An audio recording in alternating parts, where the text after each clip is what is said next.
స్వాతంత్ర్యం వచ్చినప్పటి నుండి దేశంలో మతత్వ రాజకీయాలకు చేస్తూ అమాయక ప్రజలను మోసం చేస్తున్న కాంగ్రెస్ పార్టీ ఇప్పటికైనా వాటిని మానుకోవాలని, లేకుంటే ప్రజలే బుద్ధి చెబుతారని బీజేపీ రాష్ట్ర అధికార ప్రతినిధి పెద్దిరెడ్డి రవికిరణ్ ఆరోపించారు. కాకినాడ బీజేపీ కార్యాలయంలో కాకినాడ జిల్లా మీడియా ప్రతినిధి తుమ్మలపల్లి నారాయణ ఆధ్వర్యంలో ఏర్పాటు చేసిన మీడియా సమావేశంలో పార్టీ రాష్ట్ర అధికార ప్రతినిధి పెద్దిరెడ్డి రవికిరణ్, పార్టీ ఉపాధ్యక్షులు చెరియన్లు పాల్గొన్నారు.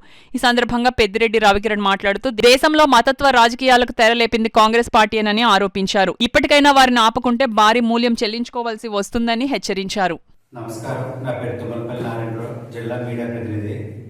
ఈరోజు సమావేశానికి జిల్లా ఉపాధ్యక్షులు చెరియన్ గారు, రాష్ట్ర అధికార ప్రతినిధి పెద్దిరెడ్డి రవికిరణ్ గారు హాజరవడం జరిగింది. పెద్దిరెడ్డి రవికిరణ్ గారిని మీడియాను ఉద్దేశించి మాట్లాడాల్సింది. గతంలో నరేంద్ర మోడీ గారి గురించి ఇలాగే అబద్ధం ప్రచారాలు, వీడియోలు కట్ చేయటం, అలాగే 2024 ఎన్నికల సమయంలో చూసాం.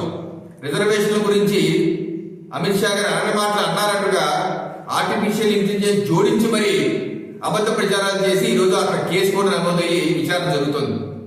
అసలు కాంగ్రెస్ పార్టీకి అంబేద్కర్ గారి మీద ఎటువంటి గౌరవం ఎప్పుడున్నది? స్వతంత్రం వచ్చాక వారిని మంత్రివర్గంలో తీసుకోమని చెప్పింది గాంధీ గారు, వద్దని చెప్పింది నెహ్రూ గారు. అలాగే వారు రిజైన్ చేసి వెళ్ళిపోతుంటే వారు ఉన్నా లేకపోయినా పెద్దగా ఇబ్బంది లేదు అనేటువంటి పార్టీ కాంగ్రెస్ పార్టీ. అంబేద్కర్ గారు ఎన్నికల్లో పోటీ చేస్తే వారిని ఓడించడానికి 51లోని 52లో 2-3 తప్పాలుగా పని కట్టుకొని కమ్యూనిస్టులు సహా కుమ్మక్కై దగ్గరుండి ఓడించిన పార్టీ. అలాగే అంబేద్కర్ గారికి భారతరత్న ఇమ్మంటే నెహ్రూ గారు, ఇందిరాగాంధీ గారు వారికి భారతరత్న ఇచ్చుకున్నారు, కానీ అంబేద్కర్ గారికి ఎప్పుడు ఇవ్వలేదు.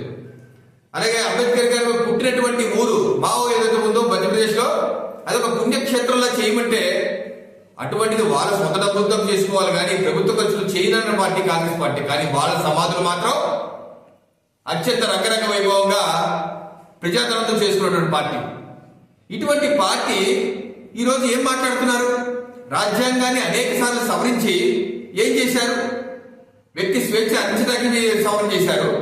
అలాగే దేశంలో ఎమర్జెన్సీ విధించారు. అలాగే 5 సంవత్సరాల పరిమితి పార్లమెంట్కి ఉండాలి అంటే దాన్ని 6 సంవత్సరాలు చేసే విధంగా ప్రతిపక్షాలు లేకుండా పార్లమెంట్లో చేసినటువంటి పార్టీ. అలాగే ఏదైతే ప్రియాంబుల్ ఉందో సోషలిస్ట్ సెక్యులర్ అనేది పదాలు యాడ్ చేశారో అది ప్రతిపక్షాన్ని జైల్లో పెట్టిన పార్టీ. ఆ సమయంలో ప్రతిపక్షమే లేదు, జైల్లో పెట్టారు.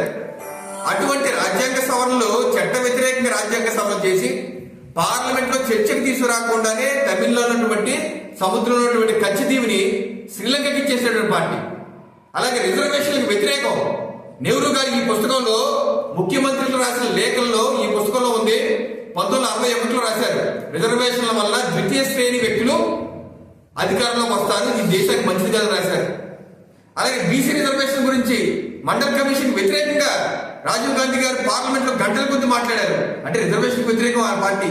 అటువంటి పార్టీ ఈరోజు అబద్ధ అసత్య ప్రచారాలు చేస్తూ అక్కడితో ఆకుండా నిస్సిగ్గుగా వీడియోని ముక్కలు చేసి ఏదో దుష్ప్రచారం చేస్తారో ఇది మానుకోండి. ఆకాశం మీద ఉమ్మేస్తే అది మీ నెత్తి మీద పడుతుంది. కాబట్టి తస్మాత్ జాగ్రత్త.